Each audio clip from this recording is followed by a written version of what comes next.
sponsoring group No Pride in Policing Coalition. I want to take a moment to acknowledge that we are broadcasting the teach-ins for Scholars Strike from Toronto to Toronto on the traditional ancestral territories of the Mississaugas of the New Credit, the Anishinaabe, the Chippewa, the Haudenosaunee, and the Wendat peoples who have stewarded this land since time immemorial. This territory is covered by Treaty 13, the Williams Treaties, and the Dish with One Spoon Treaty. We must note that the Canadian state has never upheld their obligations under these treaties. The very inception of Canada has been marked by the violent dispossession of Indigenous peoples and the brutal enslavement of African peoples. This colonial violence and settler colonial violence is ongoing to this day. We are gathering here today as part of our obligation to take care of each other, the land, and the creatures we share it with. Today, we are refusing to labor for the university institution and instead are participating in online teach-ins with scholars and students. We have a few panels running today and will open today's teach-ins with white ethno-nationalism, Hindu nationalism, and Islamophobia. The second panel at 11:40 a.m. is protecting, decolonizing, and radical forms of knowledge in the university. At 1:20 p.m., we have organizing for just and public education, conversations with Migrant Students United. Running concurrently at 3:10 p.m., we have the extractive university, and then the fight against prison expansion. Finally, our closing session, Beyond the University, Reflections and Imaginings at 5 p.m. There will also be two musical performances by Faith Nolan, a folk and jazz singer-songwriter. The first performance at 2:50 p.m. and the second at 4:45 p.m. Thank you all so much for being with us today. I will now turn it over to Faiza Herji, the moderator for the first panel on white ethno-nationalism, Hindu nationalism, and Islamophobia. Thank you so much, Alessandra, and thank you so much to Scholars Strike for providing us the space to talk about this important topic today. As you've already heard, this is our panel on white ethno-nationalism, Hindu nationalism, and Islamophobia. I am speaking to you from McMaster University, from the territories of McMaster University on the traditional territories of the Mississauga and the Haudenosaunees. I wanted to say, first of all, that I really want to thank all of our scholars for being here. It is not necessarily easy to have these conversations. The university does not necessarily always have the right spaces for these conversations. These are often conversations that are framed in ways that are difficult for people to understand in terms of the full complexity of what's involved. And many times when we hear about conflicts that concern religions in any way, and we've seen that substantially over the last couple of weeks, if not for many years before, very often these tend to be simplified, constructed within binaries that do not necessarily enhance our understanding and our ability to address the core issues that are at play. So I don't want to take too much time myself. I would love to turn it over to our great panel that we have here today. I just want to talk briefly about the format that we will follow. So we will have each of our I will introduce each speaker and provide a brief bio. And so they will each speak in turn. And then at the end of that time, we will take questions. So we're hoping that we'll have approximately half an hour for questions. And we look forward to what I hope will be a very thoughtful and lively discussion. So I'll go ahead and get started. We are going to start with Aziza Kanji. Aziza Kanji is a legal academic and writer. She received her Juris Doctor from University of Toronto's Faculty of Law and Masters of Law specializing in Islamic law from the School of Oriental and African Studies, University of London. Aziza's work focuses on issues relating to racism, law, and social justice. Her writing has appeared in the Al Jazeera English, Haaretz, Toronto Star, Truth Out, National Post, Ottawa Citizen, Open Democracy, Roar Magazine, iPolitics, Policy Options, Ravel, and various academic anthologies and journals. And finally, Aziza also serves as Director of Programming at the Neurocultural Center. Aziza, welcome. I'll turn it over to you. Thank you, Faiza. Thank you, Beverly and Zainab, for all your work organizing this. Salam, everyone. Greetings of peace and justice. Honestly, after these last weeks that we've been witnessing, the massacre in Palestine, I don't even really know what to say anymore. As if we needed more proof, yet again, that the lives of brown people, of Muslim people, of Palestinian people, of indigenous people, of Black people are not only treated as disposable, but that they are actually demonized and blamed for their own deaths. And so we see Canada, this state built on past and present anti-Indigenous genocide, refusing to even muster a call for a ceasefire in the face of the mass killing, the butchery, and approach to genocide that UN experts have been warning about in Palestine, unfolding in plain sight. As just a few months ago, Canada refused to boycott a G20 meeting staged by Israel's partner in settler colonialism, India, held in Indian colonized Kashmir, the most concentrated site of military occupation on earth. And so we had the obscenity of delegates from around the world attending meetings on tourism of all things in a landscape permeated with the mass graves of murdered Kashmiris. Indeed, an international nation-state sovereign world order that has been built on the dispossession of Indigenous lands, lives, and sovereignty, as eminent legal scholars like Anthony Angie remind us. An international world order built on the dispossession of Indigenous lands, lives, and sovereignty continues to enable the taking of Indigenous lands, lives, and sovereignty with absolute impunity.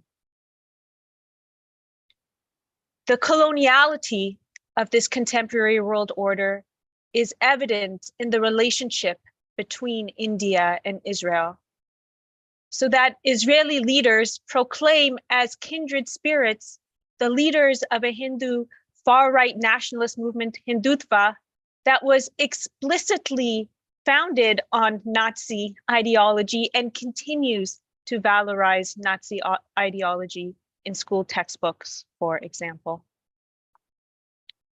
But they are kindred spirits indeed in projects of settler colonization from Palestine to Kashmir.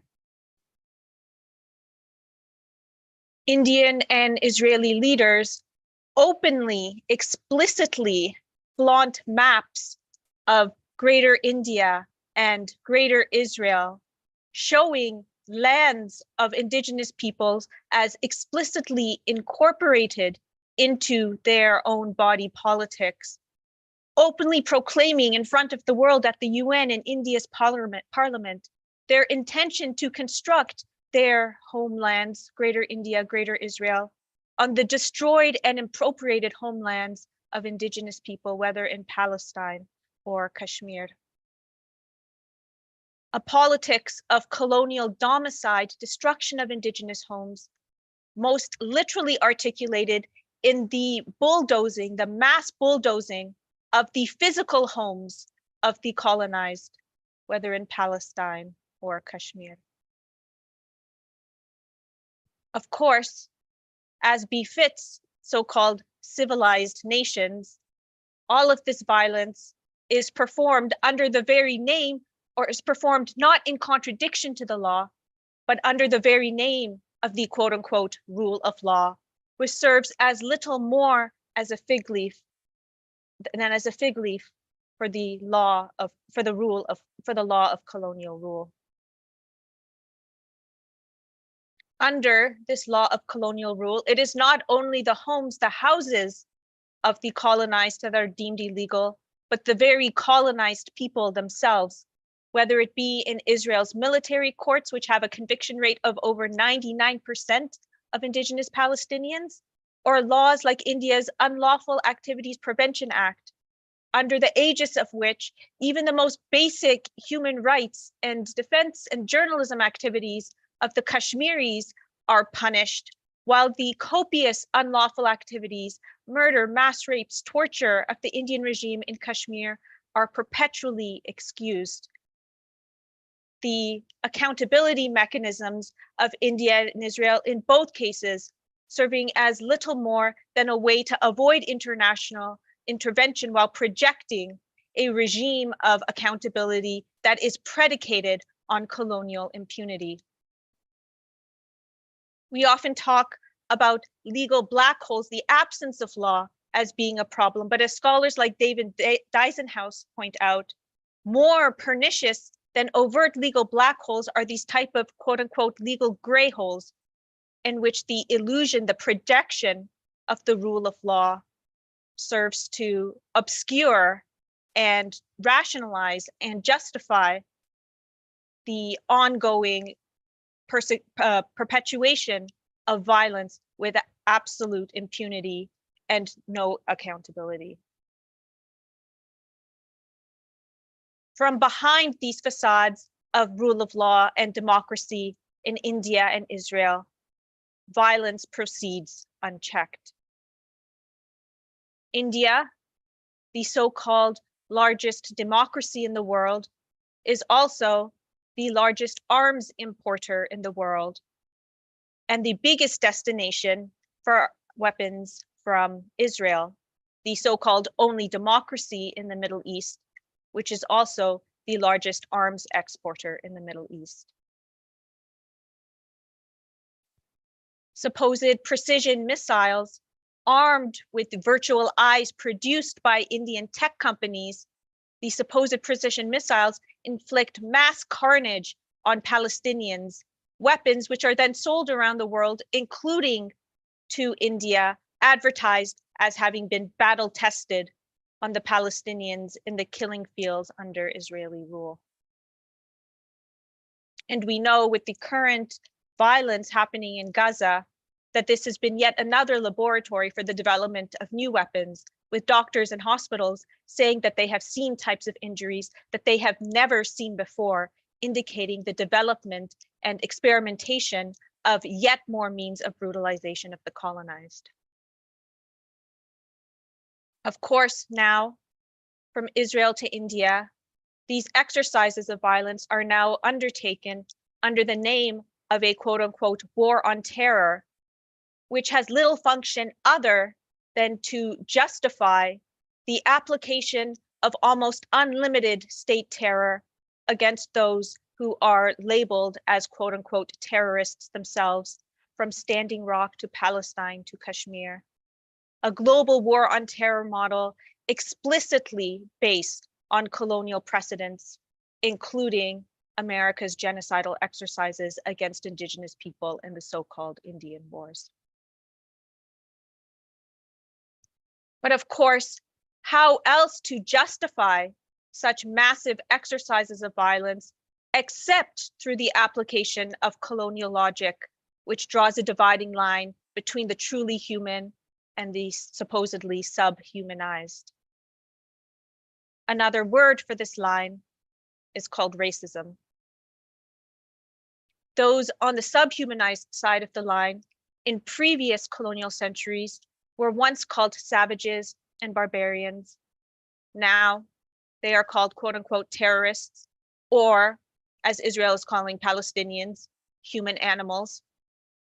But the function is the same: to rationalize almost unlimited violence against those who are precluded from legitimately responding, whether by violence or non-violence in return. In short, a recipe for massacre and genocide.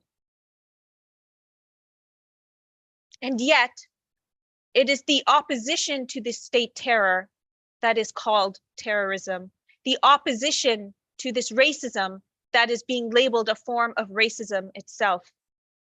My friend and colleague Fahad will talk next about the efforts to institutionalize Hinduphobia as in Canada as a way of preventing critiques of Indian state violence, not only in Kashmir, but also against Muslims, Dalits, Christians, and other dominated populations in the rest of India. We know when it comes to Palestine, this has been a long-standing tactic in Canada as well. And I want to give a special shout out and honor Sarah Jama, the Black Muslim disabled woman, member of Parliament in Ontario, expelled from caucus and censured merely for using the legally accurate terminology, occupation, to describe what the context is, the essential context is for understanding the current violence unfolding on those lands. I want to honor Sarah. I want to honor all of the Black and Indigenous people who have been standing in solidarity with Palestine here, even under extreme situations of risk. As we know, all around the world, people have been mobilizing in opposition to this grotesquely unjust violence being executed against the Palestinian people, including in India, including in Kashmir, where Indian authorities have been responding by arresting people, by shutting down mosques, an extension of the repressive apparatus of this Indian state that has been exercised all along. Such state violence is only necessary to enforce these colonial inversions of reality because they are so patently absurd that they can only be maintained with overt violence by the state. But all systems of violence eventually crumble and fall. And what we are witnessing in Palestine right now is the complete demolition of any facade that Israel's project in Palestine, its occupation of Palestine, can ever be considered legitimate. And inshallah, we will see this in Kashmir as well.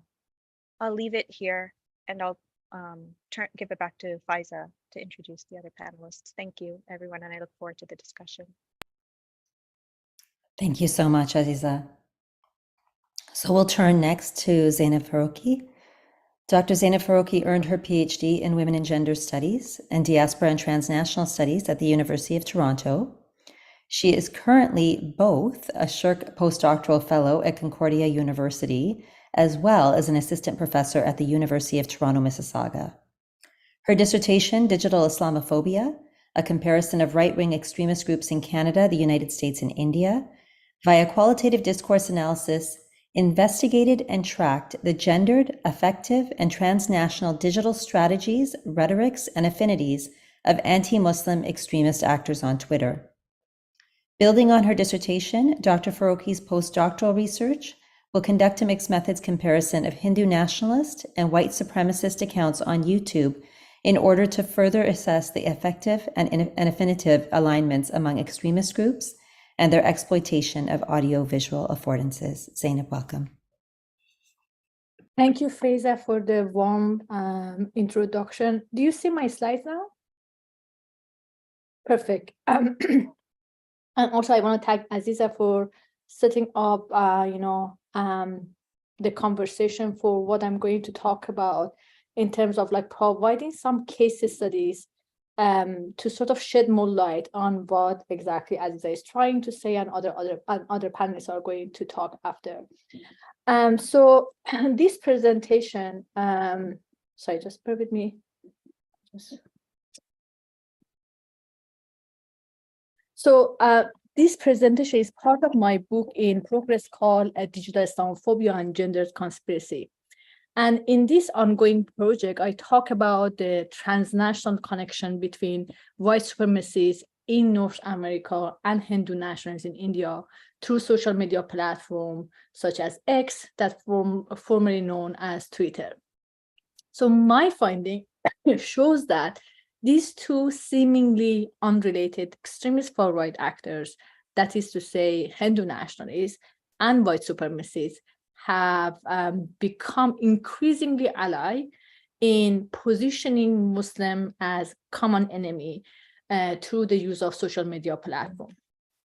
So for those of you who may not be very familiar with the context, we know that since 2014, Hindu nationalists in India came to power. And then BJP, the most prominent Hindu nationalist right-wing Hindu in India, basically believe that India belongs only to Hindus and that minorities like Muslim and Christians have no place in India. And since BJP came to power, what we are seeing is the increased number of fake information, conspiracies, and disinformation about Muslim communities that are being sort of disseminated through both social media and mainstream media, which resulting in craving for war between Muslim and Hindus. So In fact, while these two forms of nationalism, that is to say Hindu nationalism and white supremacies, seem very different from each other, as I will show you in the following slides, they individually and collectively employ affective and emotional rhetoric and visual content on social media platforms to perpetuate a new forms of gender Islamophobia and sort of forging a more surprising alliances and affinities. So for today, I'm going to draw on a case study that is called Love Jihad. And this conspiracy was basically instigated by right-wing extremist groups and Hindu nationalists in 2009 and Peking in 2020, which basically alleges that Muslim men actively seduce non-Muslim women in order to marry them and convert them to Islam. So while this conspiracy has, while this conspiracy and related hashtags started in India, as I will show you later, they will quickly pick up on X and other social media platforms by white extremists and Islamophobic groups in Canada and US to modulate and sort of feed their own conspiracy, presenting Muslim men specifically as sexual threat to women, specifically white women. So I will start by showing some example of the tweets about this love jihad conspiracy in India, and then I will demonstrate some of the example in which shows that how North Americans, Islamophobic organization and group also pick that up and talk about it in order to create some sort of demonization of Muslim subject. So in India, sorry, I'm just having difficulty going to my slides. In India, groups that I mentioned on X constantly tweet about the reality of love jihad conspiracy theory.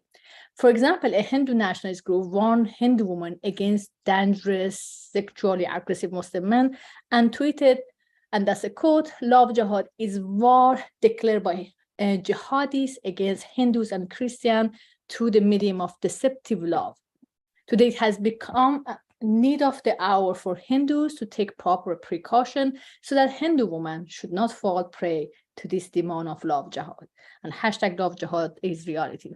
I have talked about this kind of a strategy of hashtag in other work, but for today, I want to just focus on the rhetoric that are being used. So what we are saying here in that tweet and this image, Muslim men will attempt to sort of lure Hindu women with an invitation, for example, to a movie or an ice cream, that pretending to fall in love with them in order to sort of seduce and trap vulnerable Hindu women. So this kind of image that portray Muslim men as deceitful and sexual monster who only see, as the tweet on the slide basically mentioned, and that's a quote, Hindu woman as an object to fulfill their loves.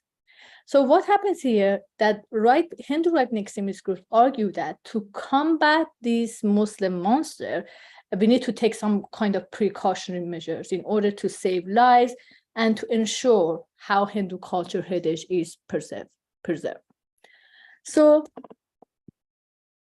while it remains difficult to portray or to sort of perfectly measure the effects of such discourse, particularly strands of such gender anti-Muslim conspiracies have clearly made impacts in mainstream media, public opinion, and political discourse. For example, the conspiracy theory of love jihad was once a fringe extremist conspiracy theory, but now the fear generated by this conspiracy and moral panic has contributed to the establishment of politically material effects. In at least partial response to such fears, anti-conversion law that sort of criminalizes religious conversion by marriage were recently enacted in several Indian states. And under this legislation, anyone found guilty of using marriage as a pretext to convert their partner's religion can be imprisoned for up to 10 years. For example, in December 2020, a 17-year-old Muslim boy from Uttar Pradesh was arrested under the state's new anti-conversion law. When he was returning from a birthday party, and the boy and his Dalit girlfriends were basically beaten with sticks by a group of right-wing Hindu men and were forcibly taken to the local police station. And the Muslim teenager was booked under the newly passed anti-conversion law.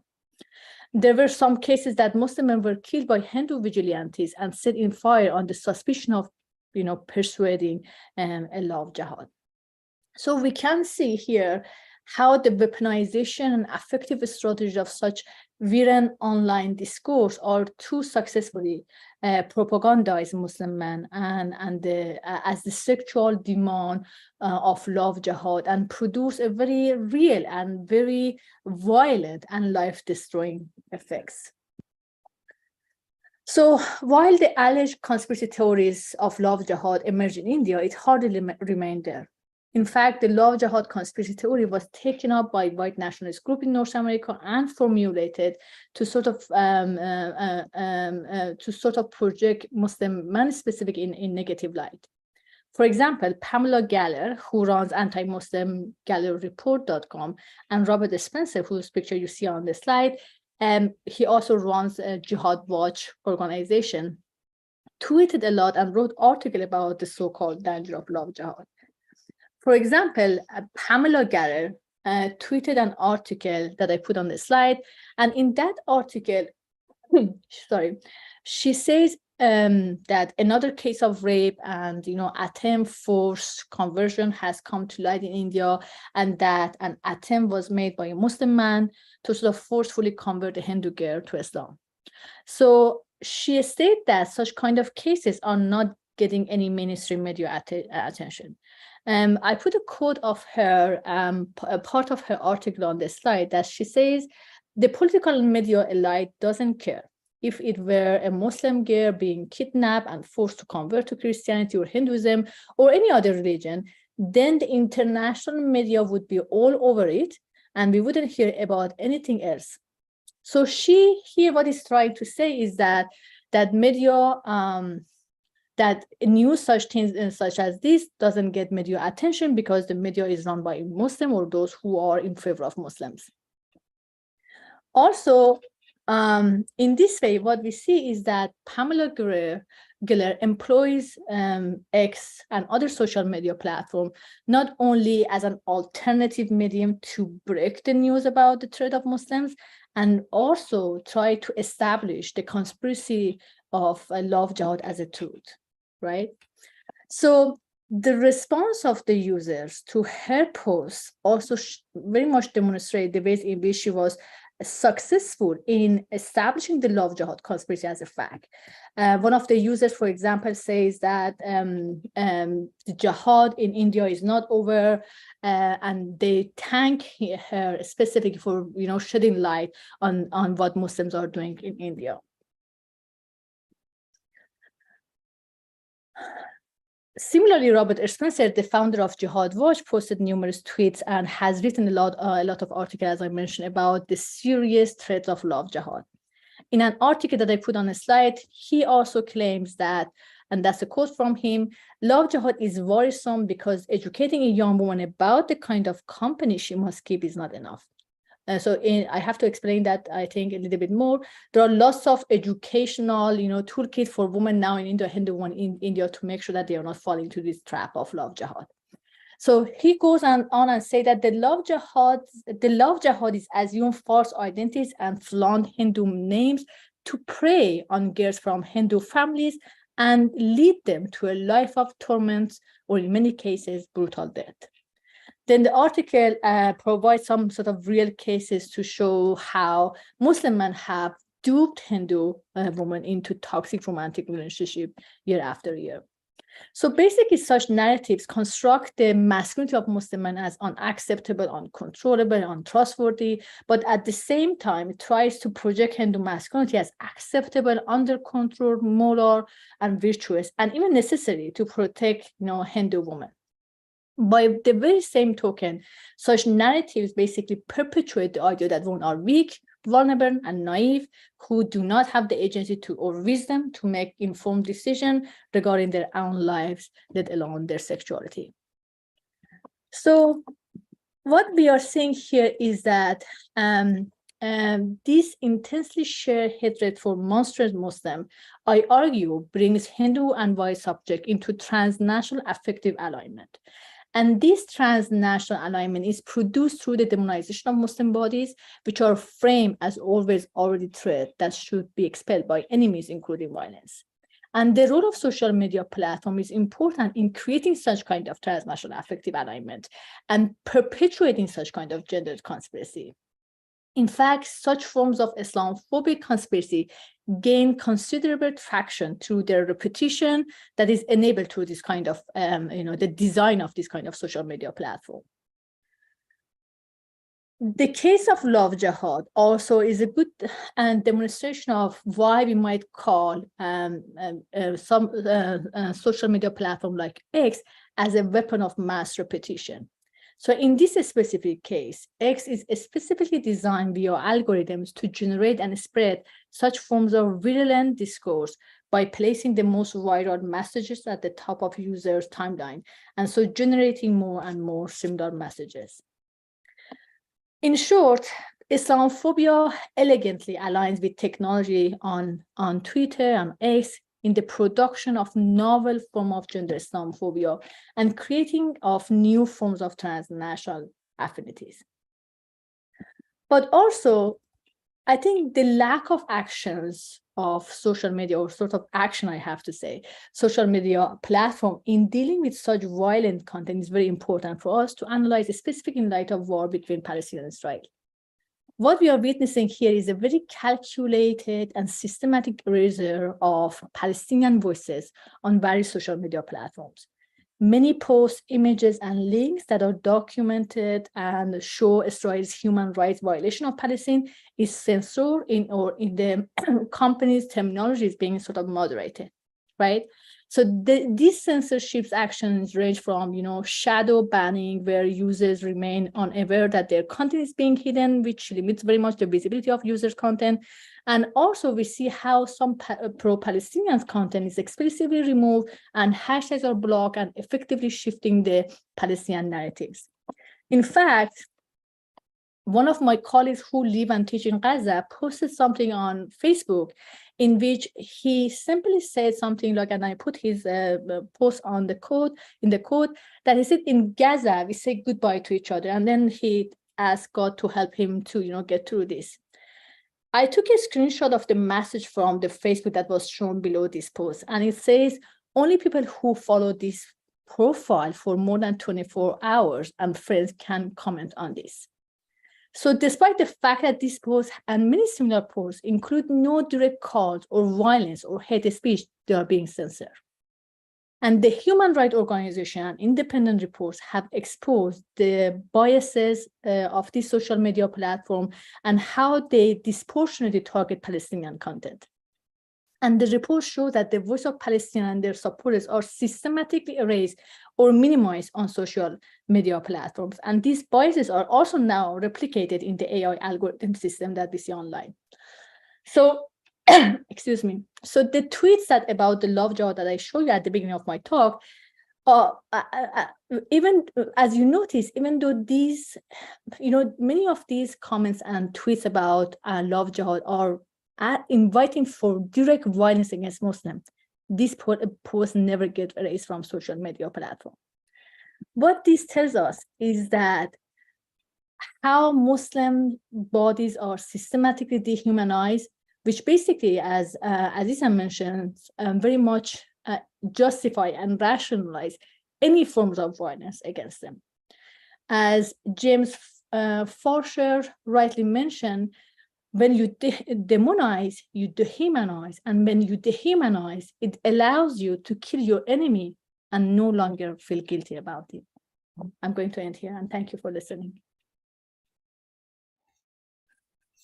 Thanks so much, Zainab. I think we can see some of the themes that are emerging, and I think many of these will be familiar to a lot of us in terms of this whole notion of dehumanizing and the treatment of Muslim bodies as threat. I'm going to turn it over in a moment now to Dr. Fahid Ahmed. Dr. Fahid Ahmed is an assistant professor in the Department of Criminology at Toronto Metropolitan University and a research affiliate at the Institute of Islamic Studies at the University of Toronto. He co-edits a book series titled Dimensions, Islam, Muslims, and Critical Thought for University of Toronto Press. Dr. Ahmed is a community-engaged scholar whose research intersects structural Islamophobia, the racialized practices of national security, civil society and resistance, and community-oriented approaches to philanthropy. His scholarship is informed by 15 years of work experience in community and nonprofit organizations in Canada and the US. I'll turn it over to you now. Thank you, Faiza, and thank you, Aziza and Zainab, for your powerful remarks. You've offered a rich platform on Hindu nationalism and its connections with white nationalism and settler colonialism. And of course, Zainab's remarks about the weaponization of social media to advance Hindutva ideology is worth bearing in mind as we witness the incessant bombing campaign against the Palestinian people in Gaza, where web accounts from India appear to be responsible for some of the most dehumanizing content against Palestinians. So my remarks today are going to focus on the latest move by Hindutva forces to clamp down criticism of their Hindu supremacist ideology and of India's Hindu nationalist government that follows that ideology. In Canada and other Western countries, this is achieved by giving traction to the so-called problem of Hinduphobia. I'll argue that the attempt to seek recognition for Hinduphobia is not an effort to stand with anti-racism. In fact, with Hinduphobia, Hindu nationalists are attempting to silence criticism of India and of activists highlighting caste oppression and Islamophobia that is entrenched as part of Hindutva ideology. And I take most of these remarks from activists and colleagues who've been working on and writing against Hinduphobia for a long time. I also would like to extend my gratitude to the South Asian Dalit and Adivasi Network, which is an organization committed to combating caste injustice in Canada, from whom I have borrowed heavily. So I know we have kind of touched on this, but let me just begin by providing a brief overview of what Hindutva is. Hindutva represents a right-wing ethno-nationalist ideology based on Hindu supremacy. The goal of Hindutva is to erase the history of India's diverse peoples and establish India as an ethnic Hindu nation, often referred to as the Hindu Rashtra. Hindutva is followed not only by the ruling government of India, the Bharatiya Janata Party, but Prime Minister Modi is himself an adherent to an organization called the RSS, which institutionalized Hindutva in India. Members of RSS can be found across political parties in India. The Hindutva ideology itself emerged in South Asia in the late 19th century, early 20th century, and got institutional grounding by the formation of the RSS in the 1920s. The RSS is a paramilitary, anti-minorities, casteist, and assimilationist outfit that took its inspiration from the Italian fascists and the German Nazis. Aziza already referred to this. The founding thinkers of RSS espousing Hindutva saw Muslims as, quote, the primary others, whose loyalties to the Indian nation were always suspect. The RSS is a core part of a network of organizations that includes charities worldwide which support the Hindutva ideology. The RSS is active in India, of course, and directly responsible for violence against religious minorities, that includes Muslims, Christians, Sikhs, as well as against caste-oppressed communities. But it is also, the RSS is also active where there is a large Hindu diaspora, including in Canada, as a recent report by the National Council of Canadian Muslims and the World Sikh Organization finds.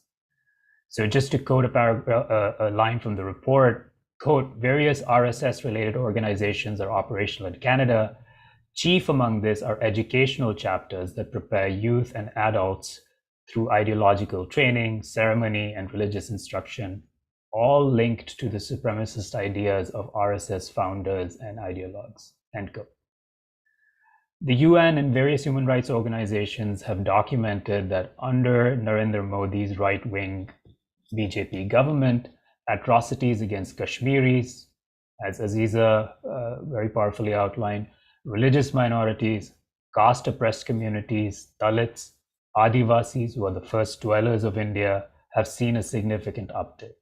The BJP government has used anti-terrorism legislation, the UAPA, which also Aziza mentioned, to imprison journalists, scholars, and activists who have brought to the fore anti-Dalit and anti-Muslim violence. And the basis of them being charged for sedition or again using the anti-terrorism legislation is that they're hurting Hindu sentiments. The free press in India is also under attack. Reporters Without Borders ranked India 161st among 180 countries on the Press Freedom Index. And earlier this month, the government of India raided the offices of NewsClick, a news website critical of Prime Minister Modi and his government. So with that background, let me talk about the supposed problem of Hinduphobia being pushed by Hindutva forces in Canada. There is a petition right now in the House of Commons backed by Hindutva adherents that seeks to recognize Hinduphobia in the Human Rights Code. The petition cites attacks on Hindu temples, the quote, stereotyping, prejudice, and discrimination, end quote, faced by Hindus, and the misunderstanding of Hindu traditions and culture in media and academia. So let's think through the ways in which Hinduphobia perverts the language of anti-racism, social justice, and decolonization. So first, Hinduphobia is not a claim of discrimination against white supremacy. At the outset, we know that people of South Asian descent face racism and xenophobia in Canada. And typically their targeting is based on their racialization as immigrants, as people of color, and for other cultural markers that are seen as a threat to the white dominant culture of Canada.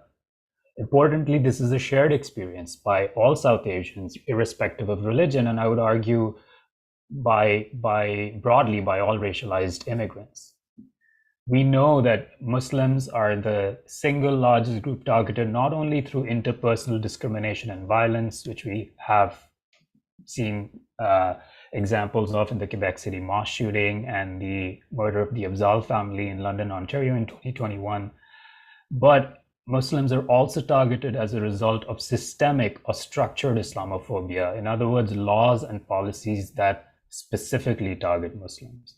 Islamophobia, as we heard from Zainab, is central to the far-right white supremacist movements seen also in the anxieties about immigration and the association of Muslims with the propensity to violence and terrorism, as is happening right now.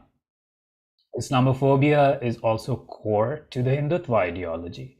As we've heard, some of the most virulent Islamophobia in political, social, and online spaces emanates in India from adherents of the Hindutva ideology. So the people who are claiming Hinduphobia are not claiming allyship with Muslims and other racialized immigrants who are facing racism. They're also not claiming to be targeted by white supremacists. They are using the language of a phobia to claim to be victims of those who speak out against the violence of the Indian government, the violence of Hindutva, and the violence of casteism. The second point I'd like to make is that Hinduphobia squarely targets activists advocating for caste justice.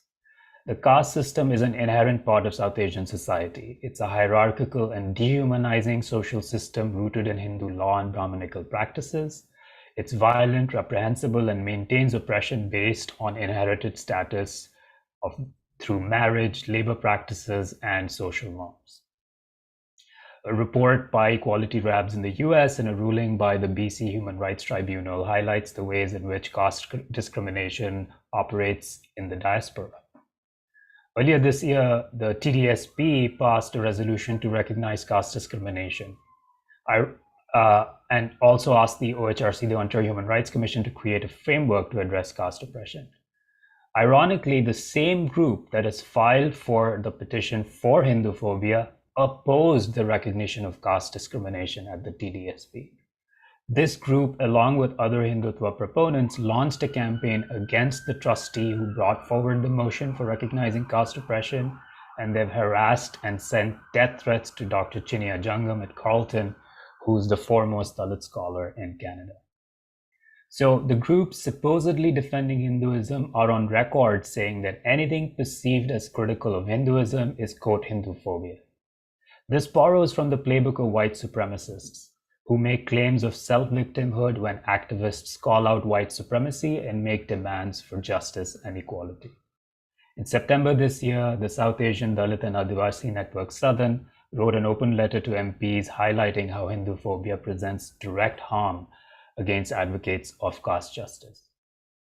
The third point I'd like to make is how Hinduphobia is making ahistorical and false claims of Hindus representing, quote, the indigenous people of the Indian subcontinent. Historian Audrey Treschke writes that Hindu nationalists distort claims of indigeneity. She says, quote, Hindutva ideology on indigeneity resonates with the global far-right agenda to enforce nativist policies and undercut multiculturalism. She goes on to say, quote, claiming indigeneity for the politically powerful Hindu nationalists seeks to disempower already precarious marginalized communities and use the implausible projection of themselves as oppressed to further harsh majoritarian goals, end quote. So Hindutva proponents maintain that Hindus are the only true Indians, and of course this is at odds with India's long history of diversity and migration that has made India home to many cultures and peoples. Importantly, Adivasis, or the first dwellers of India, are actually discriminated by Hindu nationalists. Adivasis have internally diverse religions and cultural traditions that are distinct from mainstream caste-privileged Hindus. Hindu nationalists seek to homogenize Adivasis through mass conversions and imposition of caste-dominant Hindu culture upon them. And the last point I'll make is that the Hinduphobia, and this is perhaps most pertinent to our forum today, seeks to silence academics working on Hindutva and Hinduism. Hindu nationalists maintain a strong grievance against academics. Any work on Hindutva is misconstrued as Hinduphobic. Hindutva proponents often cite the 2021 conference titled Dismantling Global Hindutva, organized by several North American universities, as being Hinduphobic. This conference led to the brutal targeting of academics and of universities. The director of the Center for South Asia Civilizations at U of T, a hosting institution of the conference, received repeated threats to her life and had to seek security and make significant lifestyle changes for safety. So I'd like to conclude by stressing why everyone committed to anti-racism and decolonization needs to resist Hinduphobia. We are at a critical moment where Modi's right-wing government is expanding its global reach, emboldening Hindutva proponents everywhere. Gavin Newsom, the governor of California, recently vetoed a bill to recognize caste discrimination in the state of California. India also appears to have been involved in the assassination of a Canadian Sikh leader right here in Canada. So as Southern note in their letter to MPs, quote, the Hinduphobia bill will seriously endanger the lives and careers of anti-casteism and human rights defenders in Canada and India, including academics, activists, development professionals, and journalists. While appropriating the language of anti-racism, Hinduphobia relies on a shallow understanding of multiculturalism. Hinduphobia is a reverse racism type narrative deployed to delegitimize the fight against casteism and the oppression of persecuted communities by framing India and Hindutva as victims. This serves to vilify human rights advocates while creating confusion amongst the broader, less informed public about being labeled as Hinduphobic if they speak out against human rights atrocities in India. Human rights protections and anti-discrimination laws are meant to eliminate systemic power imbalances, but the narrative in Hinduphobia does the opposite. It grants even more power to those with power and maintains oppression. It's part of a hegemonic and supremacist power play. I'll end here. Thank you. Thank you so much, Fahad. There's so much to unpack here in terms of, again, just I think the issues around the various ways that history can be distorted and actual social political realities can be distorted. But we have one more speaker, and I want to thank her doubly for being here today. Baljit Nagra was not feeling very well, but is going to soldier through to join us today. So we're very happy to have you. And I'll just introduce her briefly before I turn it over. So our final speaker, Dr. Baljit Nagra, is an associate professor in the criminology department at the University of Ottawa. Her research aims to understand how racial discourses are re-articulated in the war on terror. Her intellectual interest is in learning how racial boundaries are transformed through a language of gender, religion, and security, creating legitimate desirable and illegitimate undesirable members of Western nations, and reproducing past racialized nation-state projects. Both her research and teaching are geared towards racial justice. Baljeet, I'll turn it over to you. Thank you so much for having me here today. And of course, I am sick, so I apologize if I sneeze and cough during the presentation, but I couldn't miss this panel because it is just so important, given what we've been seeing in the last few weeks, and also given what's been happening in India ever since the BJP came in power in 2014. I would like to acknowledge I'm speaking today from Ottawa, which is built on the unceded Anishinaabe Algonquin territory. I also want to express my complete solidarity with the Palestinian people in Gaza and the West Bank who are suffering from genocide, collective punishment, and in the words of the UN Special Rapporteur on Palestine, what is happening in Gaza right now is a humanitarian catastrophe of Olympic proportions. In my talk today, I will touch upon India, but I'm really going to center what is happening right now in Gaza. So prolific Black feminist bell hooks wrote about how language is inherently political, and it's also always a place of struggle. The term terrorism in itself has become the term terrorism in itself has become a racial and political label, with those in power being able to define who is a terrorist and who isn't. Those in power get to decide what forms of violence constitutes terrorism. In an op-ed I recently co-authored with another panelist today, Fahad Ahmad, we wrote about how state violence could once itself be considered terrorism, but in recent decades, terrorism is understood as illegitimate violence by non-state entities. And this is odd considering states themselves can engage in immoral violence on a scale that cannot be matched by non-state organization. And what better example do we need than what we are currently seeing in Gaza, with approximately 6,000 Palestinians dead, millions displaced, while also being deprived of food, electricity, and water. And for those of us that have been following Israel's occupation of Gaza for years, we know that the violation of international law didn't start on October 7th. Israel has been violating international law for decades with its illegal settlements, forced displacements, unlawful killings of civilians, paramedics, journalists, and children, unlawful detention, is closing off of the Gaza Strip, turning it into the world's largest open-air prison, and not to mention its apartheid state. But how did we get here that a state like Israel can engage in such horrific behavior and camouflage all of it under the guise of counterterrorism? And let's not forget that just last month, India tried to justify its potential assassination of Hardeep Singh Nijjar, Canadian Sikh leader, by claiming he was a terrorist. So we are increasingly seeing nation states engage in severe violations of international law in their so-called pursuit of counterterrorism. And I want to highlight 3 developments that I believe have allowed nation states to use terrorism as a cover for massive state violence. The first is the divorcing of the state as being an entity capable of terrorism.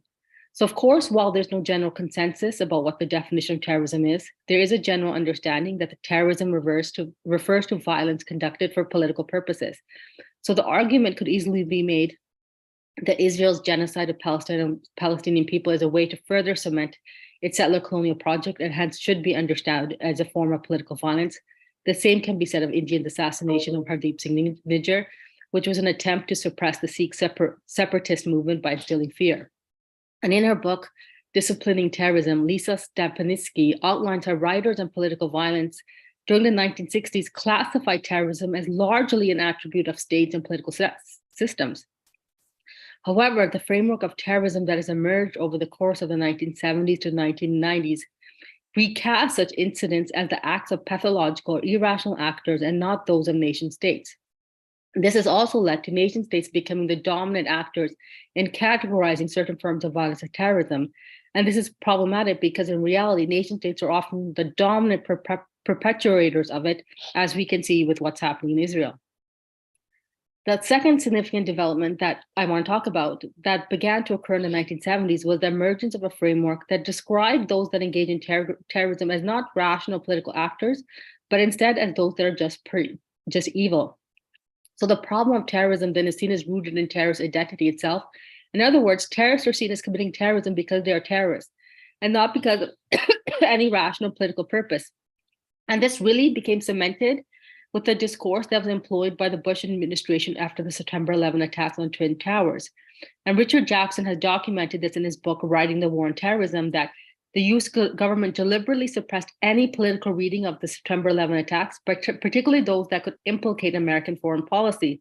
And as a result, Bush officials created a false narrative that the attacks were unprovoked assault on an innocent and peaceful nation. But it's undisputable that Al-Qaeda reasons for attacking America was deeply political and intimately connected to American foreign policy. And what Lisa Stepinski has written about was that the popular discourse in the wake of 9/11 and expert discourse was characterized with politics of anti-knowledge and active refusal of explanation itself. So this included anti-knowledge includes the suppression of discussion of or a debate about the root causes of terrorism and the political motivations behind it. And we have seen the same politics of anti-knowledge framing the current genocide that's happening in Gaza. So those of us like myself who try to situate the Hamas attacks within the context of Israel occupation and apartheid, we were attacked as lacking empathy. Even so-called leftist Naomi Klein wrote an article about how the left was losing its moral compass. But all we were trying to do was try to understand the political, social, and economic reasons that led to the Hamas attacks. But instead, we are vilified. And let's not forget, it's in the interest of the state if the public views political violence as simply being the acts of evil, so their policies are not implicated as a root cause. So instead, scholars and activists were expected to be ahistorical and act like terrorism just emerges out of thin air, opposed to something that is intrinsically tied to state violence and repression. So of course, we keep on hearing that Hamas attacks were unprovoked, rather than being a result of decades of Israeli occupation and apartheid. And of course, what is left out is that Hamas wanted to exchange Israeli hostages for Palestinian political prisoners, which includes children that had been languishing away in Israeli jails for years without a trial. But of course, we are demonized when we want to unpack the motivations behind political violence. And when I teach my securities course at U of Ottawa, I always tell my students, we don't vilify the people that want to understand the root causes of mass school shootings that have taken place in the United States. When academic scholars want to understand why white men go into their schools and shoot and kill their own classmates, those people aren't vilified or said that they are justifying the mass school shootings. So why does that happen to us, that activists and scholars that want to contextualize political violence? Why does that happen to us? We're accused of being terrorist sympathizers when instead we're just trying to understand what the structural and state, how structural and state repressions can lead to political violence. And the third development I want to talk about that I think has really, that the significant development has been that this discourse that when nation states are dealing with terrorism, they are in a war. So historically, war has been thought as a battle between two nation states with somewhat equally equipped armies. But what we saw with the September 11th attacks was that the Bush administration deliberately constructed it as an act of war rather than as a crime against humanity or an act of mass murder, even though there was no country that officially attacked the US. And this is a deliberate construction, and Richard Jackson has talked about that the declaration of the war allows states to act in ways which would be unacceptable in peacetime. The labeling of something as a war is a technique for nation states to justify enacting wide-scale violence. And we are seeing the same processes at work with the notion that we are currently seeing an Israeli-Hamas war or a Gaza war or Israel-Gaza war. But how, and we see so many people accepting this, journalists, even people that are supposed to be critical, but how could Israel be at war with its own occupation? How could it be at war with a community or region when it controls the electricity and water? And how can it be in a war when it controls the food and other goods that go into Gaza, when it controls the borders of Gaza and prohibits people from leaving? How can Israel be at war with Gaza when it has one of the world's best equipped armies and is supported by the United States? It's not a war, it's a genocide, it's colonialism. But this construction of the war is deliberate. It's done to conceal settler colonialism, and it's also being done to justify mass violence, which and the violation of human rights, violation of law, international law. And of course, Islamophobia has led for these three developments to occur. Tropes about Muslim men being barbaric, evil, anti-Western, anti-democratic, anti-woman, and of course, racist narratives about Islam being a religion that breeds terror has allowed nation states to center Muslim men as terrorists that engage in violence for no other reason that it's in their nature. Muslim men are racialized as being capable of such wide-scale violence that nation states act like they can only contain it by violating human rights and international law. And another point I want to make before ending is that nation states like India, which currently are under a Hindu nationalist government, are watching Israel getting away with employing Islamophobia. In this way, they're watching how Israel's getting away with multiple war crimes. And it's no surprise to me that the last 2 weeks, when we've seen massive protests globally in support of Palestine, we did not see the same in India. Instead, we saw what other panelists have already said. We saw a lot of disinformation and some of the most dehumanizing content on social media coming from India. We saw popular Indian broadcasters claim India is fighting the same Islamic jihad terrorism as Israel. We saw the most obscene media coverage coming from India. And it's important to note that this wasn't always the case. At one time, India was the first non-Arab state to recognize the Palestinian Liberation Organization. And one time, India used to be a firm advocate for Palestinian rights. And his brilliant book, Hostile Homelands, Azad Asa outlines how since Modi came to power in 2014, India has become one of Israel's biggest weapons trade buyer, which Aziza talked about.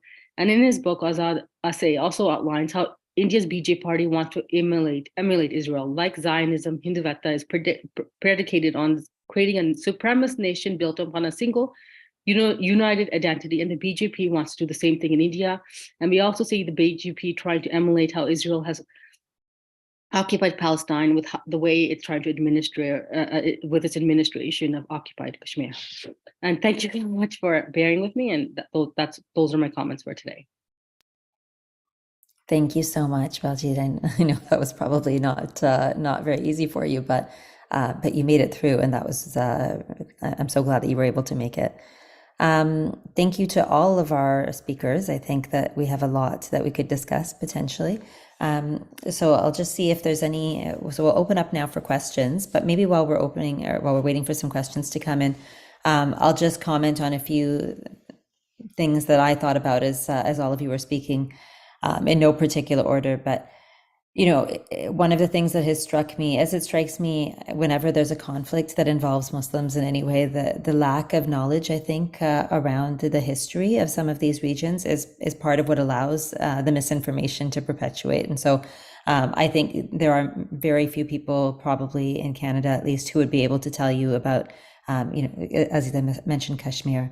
Baljit was talking about the way in which the political realities have shifted in a place like India.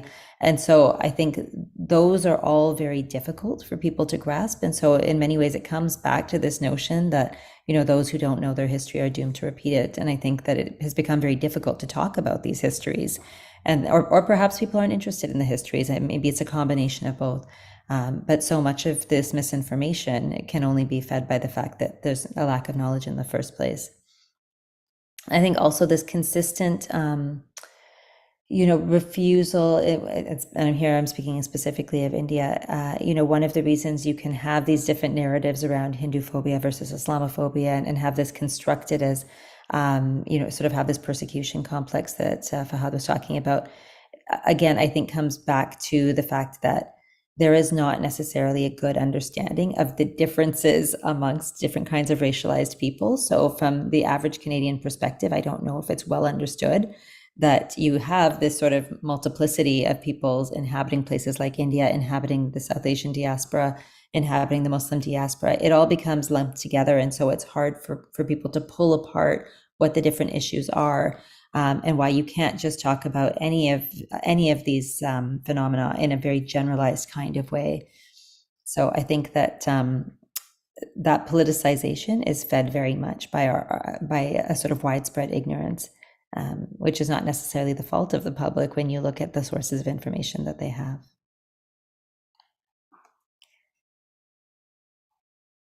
Maybe I'll just open it up now just to see if any of you had comments or questions that you would like to raise. And I see in the meantime that we have other questions coming in, but I'll just pause and see. Did any of you want to make any quick comments on or raise questions for one another? Maybe I'd just like to say something, A, about the politics of humanity, and B, about international law in all this.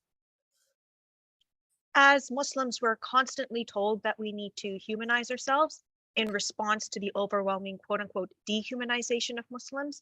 But what we're seeing in Gaza, where Palestinians were not simply referred to as animals, but as human animals, in ways that are perhaps even more demonizing and pernicious than simply being referred to as animals.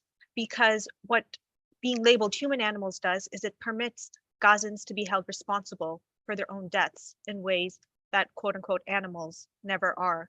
And so we see Israel and Canada participating in blaming this on Hamas, on supposedly using Palestinian civilians as their own human shields, as if Palestinians have anywhere to go, as if Israel has not been bombing the supposed safe places to which Palestinians are told to flee.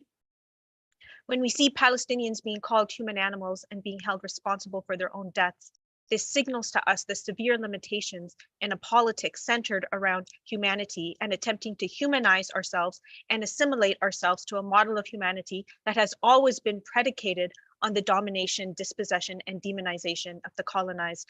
As Anthony Angie, legal scholar, also pointed out in the context of anti-Indigenous genocide on these lands, that Indigenous peoples were not simply excluded from humanity, rather they were called humans precisely so that Europeans could hold them responsible for their supposed breaches of universal, i.e. Eurocentric international law justifying their massacre. And so I think that what we're seeing in Palestine, as what we've been seeing in colonial contexts for centuries, really calls us to not attempt to continue to participate in this politics of humanization, but to rather dismantle and question the very idea of the human that is continues to be so central to colonial politics, including in international law, so that even though, as Baljit mentioned, terrorism has been discredited as a category of state violence, except for those states that continue to be treated under a colonial paradigm as being less sovereign than the imperial power of the United States, for example. And so we have all of these Muslim states being labeled state sponsors of terrorism, and not only labeled as such, but actually sued by the United States for their quote unquote terrorism, and being forced to pay reparations for the US, including countries like Iraq, while the US has never paid reparations to them for their invasions, tortures, massacres, extreme violence against women in those contexts. And so I think all of this really forces us to think critically, not only about the current violence, but about all of these frameworks within which the violence is understood and the possibilities for liberation within them. And instead of thinking about how we can assimilate ourselves to categories such as humanity, to sovereignty, we really need to look more deeply in order to deconstruct the deep coloniality that has been built into these very categories. Thank you, Aziza. Zainab? In fact, as I was thinking, I was reminded of the white racial frame written by Joe Frayne. And I think what's important for us to think about in terms of white racial framing that gives us sort of perspectives about how, for example, white rationalize the systematic process that facilitate and maintain racial privilege. We can see how similar racial framing hold truths for Hindu nationalists and Israelis, who also uses convenient language, rational, and perspective for maintaining everyday discrimination towards, for example, in the context of India, non-Hindus, and in the context of Israel against, Palestinians. And this white racial framing, it very much goes hand in hand with the work of Charles Mills on the epistemology of ignorance. And Faiza, you were talking about like how people are not having enough information, lack of historical understanding of the subject matter. And I think this ignorance that we see is very much supporting extremism and vice versa, right? So when we think about Charles Mills, I don't know if you know about the Charles Mills say ignorance as not simply a lack of knowledge, but as a systematic and very active way of producing false knowledge. So ignorance can be, according to him, basically manufactured, it can be maintained, and it can be disseminated.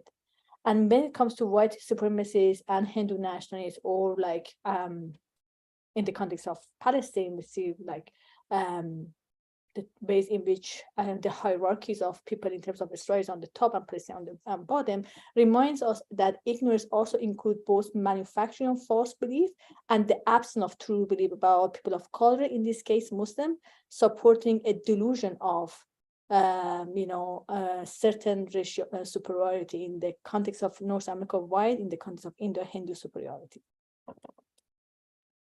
Thanks, Zainab. And I think, again, so many things we could discuss there, but, I think, or I was thinking as one of you was speaking about, Karim Karim's work on the Islamic peril, written more in the early 2000s in that sort of landscape of what was happening at that time, and talking about the very systematic training of soldiers and the way that there are techniques that they undertake to make sure that then they can dehumanize the enemy.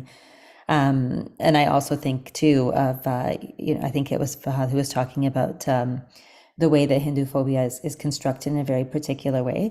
And it seems to me, I'm a communication studies professor, and it's interesting to me that no matter what media model you look at, historically, they're all broken in some way, right? So, it used to be that we had these sort of mainstream media, and they were dominated by owners and editors and publishers with particular perspectives. And now we see the sort of dwindling away of a lot of the mainstream media. But what we have now is no better. And in some ways, it seems like it's actually much more dangerous. So, the ways, no matter what the media model is, the way that we communicate back to the public about, and the way we incorporate all of these forms of resistance in the cycle of hegemony seems to be consistent. It's just the particulars that change, but it seems as though the misinformation always finds a way to be perpetuated by these systems. We do have a question that has come up, and so I'm going to read it, and then I'll ask Fahad to address it. So the question that has come in is, I would love to ask any of the panelists if they see any way of caste privileged liberal Hindus supporting Hindutva in mainstream society. So I'll ask Fahad to start, and then others are welcome to chime in. Yeah, I mean, I'm not sure. Like, just as I'm seeing and reading the question, hearing it, I'm not sure if the question is like, is there a way for caste privileged Hindus to resist support of Hindu phobia, or it's like a question about like why they support Hindu phobia? Anyway, I'll assume it's the latter, and I think it's important to understand kind of one of the sleight of hands that Hindutva proponents use quite a lot is sort of like making no distinction between Hindutva as an ideology and Hinduism as a religion.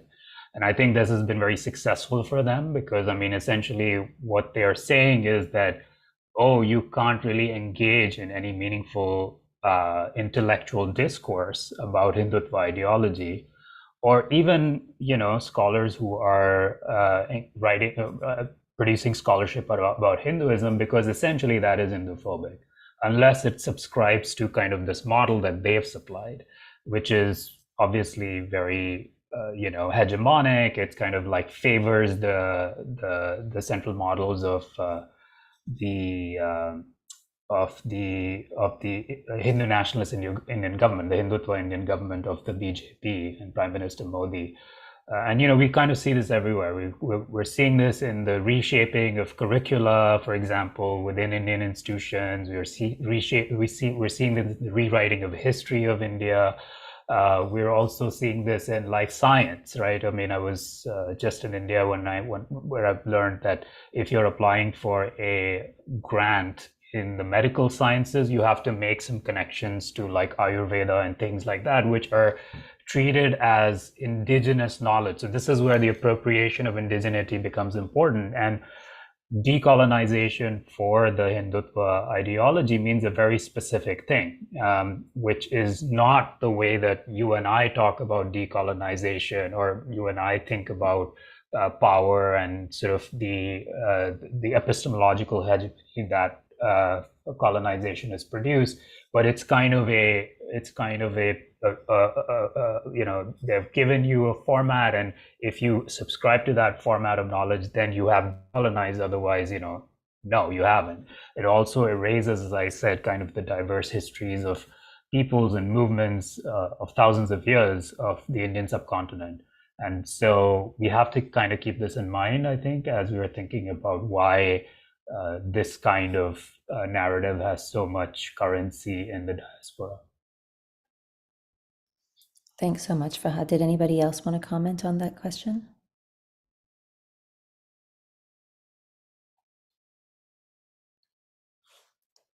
I think it has been really interesting. I mean, one of the things I was struck by, I'm not sure now what the year was, but the Howdy Modi tour of the United States and the enthusiastic response and the sort of rock star reception that he received everywhere.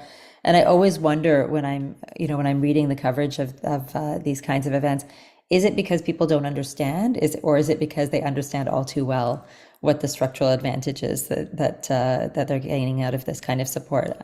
I don't know the answer. But I certainly think that it's very interesting. And so there is a follow-up, by the way, and I don't know if anybody would like to volunteer to address that. So the follow-up to your initial question is, I would also love to know how caste-privileged Hindus can support caste-oppressed people as well. All I'll say to that is I think that maybe my advice would be to follow the South Asian Dalit and Adivasi Network, or Southern, which has been doing great activism and mobilization around these issues here in Canada.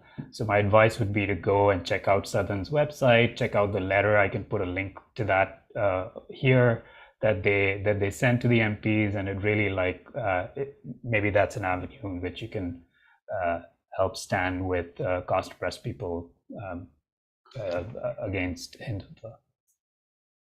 And also, I would also recommend people just speaking out, right? Speaking out about what's happening in India, especially people that are from caste-privileged Hindu backgrounds, because what we see is that when it's predominantly people from the Sikh community or people from the Muslim community with Indian background speaking out, and I think just speaking out, following what's happening and speaking out, so we're not the only ones speaking out about what's the Hindutva movement in India.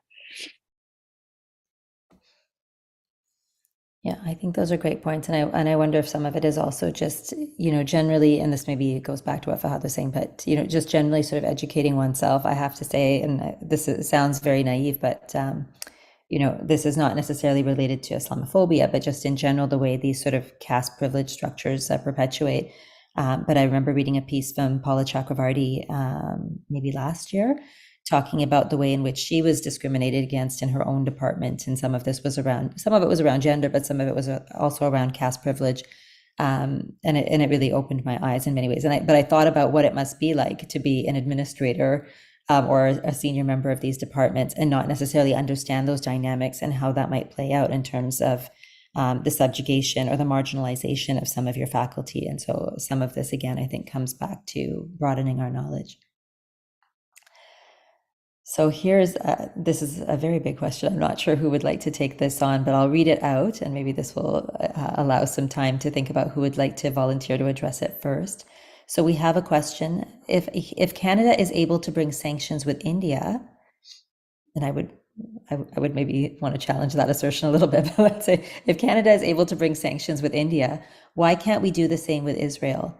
Is it their whiteness, their European ancestry? I can take a stab at it first. Well, I think here you see the complete hypocrisy of particularly of the Trudeau government, because his whole thing about and I think he was correct in because I initially was supportive because it was the first time a Western leader was pushing back against the authoritarian regime of the Modi government, and his rationale was that this was this was against the international order, this against international law. But now we see that Justin Trudeau has completely lost any credibility, because if he really does care about international law, how can he completely ignore, as Israel commits war crime after war crime after war crime and after war crime? And it's important to again mention that this is Israel has been violating international law for decades, so it's not just started now. But I think it just shows their hypocrisy, and also I think it's because I think there's so many things. First, Canada is directly complicit because they've been selling weapons to Israel, so they're directly complicit in all the genocide themselves. I also think that for geopolitical reasons. They want Israel on their side, so the Western nations have some sort of control over what's happening in the Middle East. So I think it's that. I also think it's blatant racism, that not looking at Palestinian people as actual people. Yeah, so it just completely, it's completely hypocritical, and it also just shows how morally depraved our politicians are. That's all I'll say for now. I'll just say, when it comes to international law, it doesn't simply permit states to enact sanctions against Israel. In many ways, it actually requires states to enact sanctions against Israel, because a fundamental principle of international law supposedly is that third-party states are not supposed to be complicit in gross, flagrant violations of international law. And UN bodies actually have produced lists of corporations, for example, that continue to be complicit in illegal settlements, and putting them on warning that they are themselves in violation of international law by continuing to enable such violations. Omar Shakir, the Palestine director of Human Rights Watch, was expelled from Israel, or from Palestine, for his advocacy of sanctions against Israel's practices, even though, again, and as he pointed out at the time, it was simply advocating for what states are supposed to have to be doing under international law, if international law was actually applied in a just and equitable way that didn't continue to reproduce the colonial dynamics behind its founding.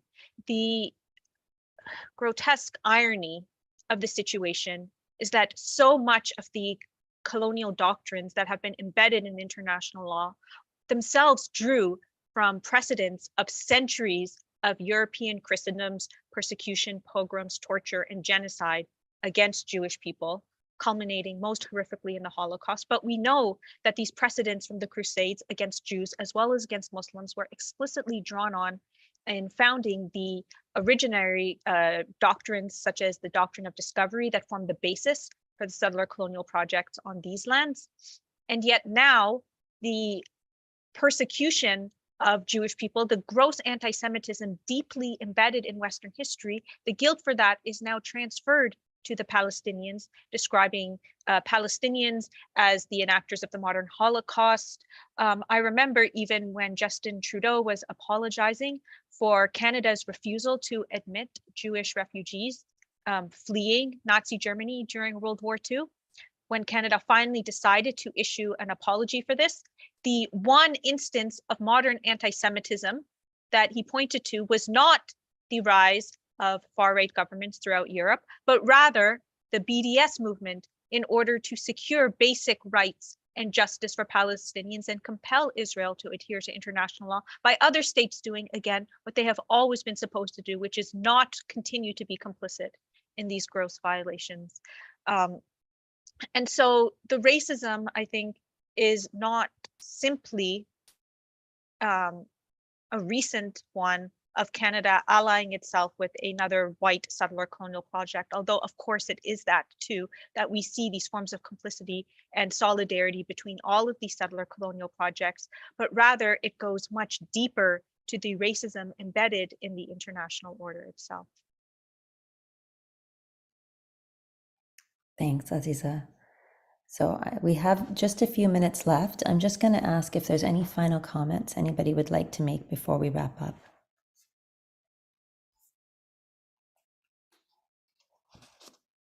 I would just like to add, even, I don't know if he made the comments this morning or yesterday, but I saw Justin Trudeau talking to some reporters and they were asking him, like, because now suddenly he's calling for a humanitarian pause. I don't know what's the difference between that and a ceasefire, but anyways, his rationale was, well, it's Hamas, they're terrorists. Like, we can't do, like, we can't, like, do a call for a ceasefire, they're terrorists. And it's such a go-to rationale for our leaders to justify mass atrocities, because how else can you justify cutting off 2 million people from food, water, electricity, the bombings, and that's his excuse. And I really hope we hold our politicians responsible. And I think my guess is that the International Criminal Court isn't as powerful as it should be, because I think most Western nations think they can get away with it because so many of them have been getting away with it. Going back to, if you look at all the presidents of the US, I think most are guilty of war crimes. And I think they think they'll be able to get away with it. So I just hope we all hold our politicians accountable for their complicity in this genocide. Can I just say, I think it was very telling that what Bill Blair, the defense minister, said when justifying the refusal to call for a ceasefire is not only that Hamas is a terrorist organization, but that it presents a threat to the entire world, even though we know Hamas's politics have always been oriented around that particular piece of land and the occupation that has been enacted upon it. This is not to justify Hamas in any way, and Palestinians hate Hamas as well, and to put them in a position where they're now having to justify Hamas is abhorrent. It's not to justify Hamas, it's to point out the absurdity of representing Hamas as a threat to the entire world. As we know, Muslim violence and even non-violence, all of these movements are constantly discursively linked together in order to represent them as all conjoined and global, while the types of global formations of anti-Muslim racism, settler colonialism that we've been discussing in this panel are never conjoined in this same way in order to produce an accurate picture of an international order founded on anti-Indigenous dispossession and genocide, anti-Muslim war, anti-Black enslavement and exploitation. Yeah, and like with comments like that, the minister, what they're doing is they're trying to embed their justification of their justification for supporting Israel in light of its massive war crimes is they're trying to embed it into larger narratives that this is somehow like a threat against democracy.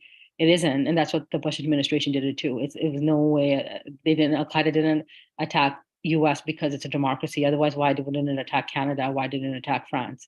It was because of American foreign policy. And even here, this is not because Hamas hates democracy or they hate the Western world, but they're trying to embed it into larger narratives that help justify it. But I don't think I'm still, part of me is still a bit, I don't think it's landing as it landed with 9/11 because there's so many counter narratives that is also allowed through social media, even though we've just like your presentation have discussed how that's also been trying just attempts to censor that. But I don't think it's landing as much as it did at the time of 9/11. But yeah, they're trying to embed it into larger colonial narrative. Thank you so much for those comments. And so I'll try to wrap up here, but I just want to say, first of all, thank you so much to all of our attendees for participating and for your questions. I'm sure that there are many ways in which we can continue this dialogue. And I know that many people are participating in these dialogues, although it can sometimes feel very hopeless in some ways. When we see these dominant narratives circulating, we know that there are many faculty, many students who care deeply about these issues and who are speaking out regardless of their own identity, but demonstrating allyship where necessary. I want to thank our participants today for not just their insights, but also for the work that all of you do every day. It's difficult work. It can sometimes feel very unsafe to talk about these conflicts that are linked to religion, to colonization, and to geopolitical realities. And often when we know that work will be misrepresented or misunderstood. And so I appreciate the clarifying comments that some of you have made. We can only address these challenges meaningfully if we're able to engage in the kind of dialogue that we've engaged in today and learn from one another. And so I also want to thank Scholar Strike for organizing not just this session, but all of the sessions that are being organized this week. It does provide, I think, a meaningful space for many people to participate and to feel heard, and also to feel some solidarity. And I know that there are many students. I've certainly heard myself from many students this week and last week as well, feeling unsafe, feeling targeted. And so I want to express solidarity with them as well. And I just want to say finally, so thank you to everyone. I wish you well in your continued work. And I also just want to say, although the road to peace is always uphill, always uphill, and it may seem like a very distant reality right now, it is only through education and dialogue that we may one day, I hope, arrive at peace, safety, and the recognition of our shared humanity. Thank you all very much for joining today.